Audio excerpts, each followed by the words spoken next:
Hey guys, just wanted to make a quick video demonstrating how to set up the Dongar Pro Plus so that it can activate the parking mode in Viofo cameras such as this A229 Pro. Hey, so it's getting a little dark here, so I'm going to run through this as quickly as I can. So this is the Viofo A229 Pro. It's only running one channel recording right now because I don't have the back camera or the interior camera hooked up right now. And this is also the Dongar Pro Plus. So also, I have this installed in the 2024 Tacoma. So I'm going to turn the vehicle off, and you're going to hear the audible indication. Parking recording started. There you go. So parking mode recording started. One channel started. And you can also see this icon here, the clock and the P with the camera. That also tells you that parking mode has started. So I'm going to turn the truck back on. And then I'm going to dive into the settings menu. So to dive into the settings menu, first you want to pause the recording by hitting the record button. And then you're going to see the second LED start to flash.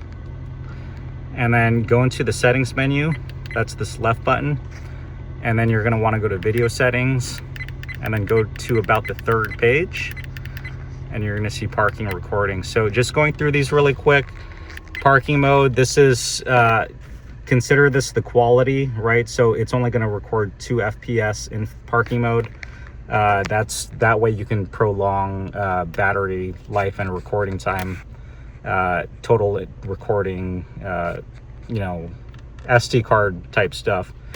Parking recording timer. This is if you want parking mode to only capture X amount of time after you shut the vehicle off. Off means it's going to record indefinitely.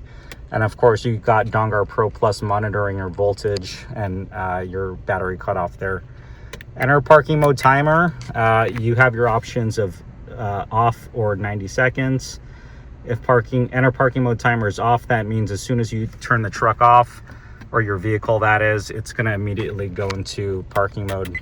And then parking G sensor, I have it set to medium. This is literally like, if someone bumps your vehicle, it's gonna tag that in the data. Parking motion detection, I'm not really sure how good this is, but yeah, I think medium's probably default. And then GPS and HDR. GPS is self-explanatory, HDR is quality. All right. On the Dongar Pro Plus, going into the menus, and I'm gonna detach this just to give you a better look at it. There's a little claw on the bottom there that lets you do that. So mode, I have it set to infinity, so that means the Dongar Pro Plus is gonna stay powered until your voltage cutoff threshold is met. So going into settings, the voltage cutoff threshold is set to 11.7 volts. By default. So for example, I'm going to turn the truck off and we can actually check the battery voltage, the system voltage. And you just heard the parking mode turn back on. So I'm going to set this to input voltage. So now I can see that my battery is reading 12.6 volts.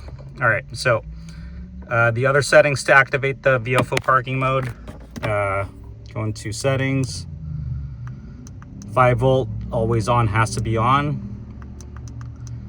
Parking mode, set that to on. And yeah, that's it. I mean, timer duration, energy budget, voltage cutoff. Watch my other video regarding those, and then just make sure your mode is either in timer, infinity, or energy budget. So ignition mode means that your dash cam would only turn on and off when the vehicle's turned on. Timer is, if you want it to only record, it's sort of replicating the same functionality as the Viofo timer, except it's more granular. And then in infinity, I think I just explained that. And then energy budget, that's a fixed amount of energy you want dispensed, but I think for 99% of the people out there, I'd probably recommend infinity or timer. So, all right. Yeah, that's all I have for you. If it wasn't getting dark right here today, I probably would have made a longer video, but yeah, hope that helps. Thanks.